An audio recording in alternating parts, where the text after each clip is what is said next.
নমস্কার বন্ধুরা, আমি আজকে বানাচ্ছি সয়া আলু কষা। সয়াবিনগুলোকে ধুয়ে ভিজিয়ে রেখেছিলাম, ভিজানো হয়ে গেছে, সেটাকে তুলেছি, কড়া বসিয়েছি, কড়াইতে তেল গরম হয়ে গেছে। ছেঁকে রাখা সয়াবিনগুলো আমি দিয়ে দিচ্ছি, দিয়ে তাতে হলুদ, নুন, লঙ্কা দিয়ে ভালো করে এটাকে লাল লাল করে ভেজে নেব।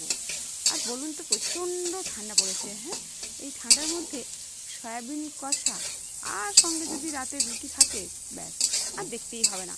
রুটির সাথে সয়াবিন কষা জমে যাবে। রুটি, পরোটা, ভাত সবের সাথে খুব ভালো লাগবে। সয়াবিনগুলো আমার ভাজা হয়ে গেছে, আমি সেগুলোকে তুলে নিয়েছি। কড়াইতে আর একটু তেল দিয়ে দিলাম, সেই তেলেই দিয়ে দিচ্ছি হচ্ছে পেঁয়াজ। পেঁয়াজগুলো কিছুক্ষণ ভেজে তারপর দিয়ে দিচ্ছি আলু। আলুটাকে ডুমো ডুমো করে কেটে ধুয়ে রেখেছিলাম, সেই আলুটাই আমি দিয়ে দিচ্ছি।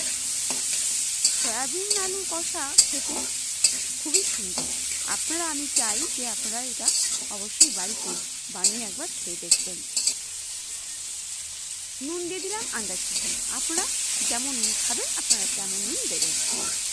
দিয়ে এটাকে কিছুক্ষণ আমি ভাজা ভাজা করবো। তো ভাজা হয়ে দেখো পুরো রেডি হয়ে গেছে, একদম আলু পেঁয়াজ সব কিছু ভাজা হয়ে গেছে। আদা রসুন পেঁয়াজ পেস্ট করে রেখেছিলাম, সেইটা আমি দিয়ে দিচ্ছি। দিয়ে এটা কিছুক্ষণ নাড়াচাড়া করবো, আরও বেশ কিছুক্ষণ ভাজা ভাজা হবে। সুন্দর একটা বেশ ভালো একটা গন্ধ বেরিয়েছে। সয়া আলু বিনের তরকারিটা খুব সুন্দর লাগে।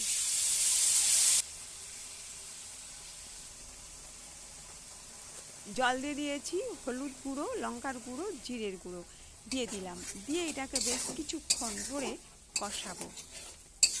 এই রেসিপিটা যদি আপনাদের ভালো লাগে, চ্যানেলটা সাবস্ক্রাইব করবেন, পাশে থাকবেন, লাইক কমেন্ট শেয়ার করবেন। এটা কিছুক্ষণ ধরে কষাবো। দেখুন কষিয়ে পুরো দেখুন তেল ছেড়ে দিচ্ছে, এইভাবে কষাতে হবে।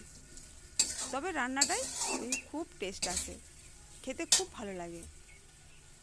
হয়ে গেছে, অল্প করে জল দিয়ে দেবো। জলটা দিয়ে এটা কিছুক্ষণ ফুটতে দেবো।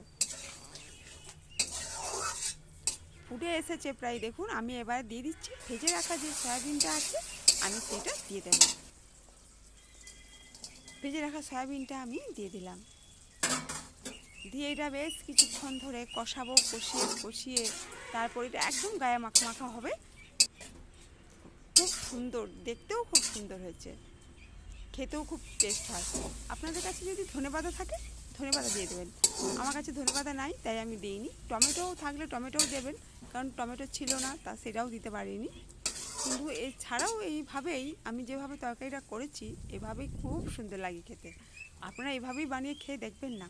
ভালো থাকবেন, টাটা।